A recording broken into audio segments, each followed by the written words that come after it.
ispoortii ispoortii mee akkam jirtu dursee nagaa nin eegalaa nagaa kanatu barbaadama akka bishaan eelaa oromootu isa jabeessaa bunaaf nagaa hin dhabinaa jedheetu wal eebbisaa anis faraqaa kiyyaa nagaaniin karaa koo diriirsaa xurree isaanii hordofeen kaayyoo isaaniis finiinsaa har'a guyyaan keessanii reed laayoon buruslii chaayinaas wushuu kungufuu kilawii akka biiftuu ol baasee isin haa mul'isu rabbii maastar sahaladdii yuusuf hin taa'u hin dandahu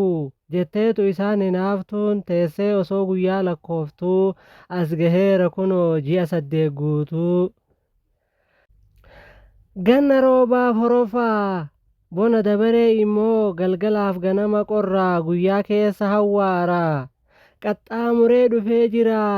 qoraattiin leenca yoom qoraa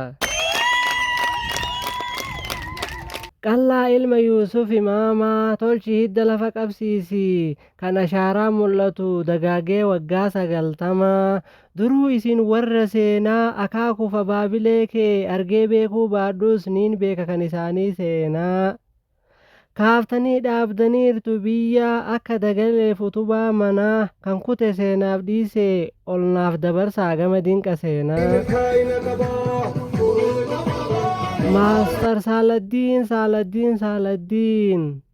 ariifataa karasaasaa humnaawaa akka arbaa iddituu akka kanniisaa furgaatu akka qeerransaa kan kee kana maalittan fakkeessa firfirsi daabee rifeensaa agarsiisinaaf biyyatti elemanchaan kwaan niw istaansii paanchi uumantii ispeeshaal taayigar wushuu foormi 6 paawar paanchi intarnaashinaal foormi 20 jaalataa kee gammachiisii jaalattoota maashal aartii garaadhaan naaf ciibsi yaa biyya naasisaadha sagaleen isaa yeroo inni jedhu cabsi sodaaf wallaalummaa jibbinsaaf walqoodummaa bilookiif lagaan amantaaf sanyummaa kana hin beeku ispoortiin inni jaalalaaf tokkummaa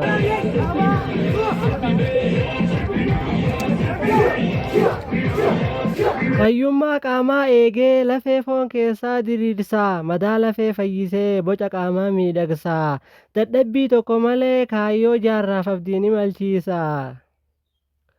guduunfaa qaamaaf qalbii qabeenya abbaa baratee eegaabii booda isaa nama isarraa baqatee eebba guyyaa har'aa irratti qaamaaf qalbiin isaa uumama lama ta'ee walirraa gargar tamsa'a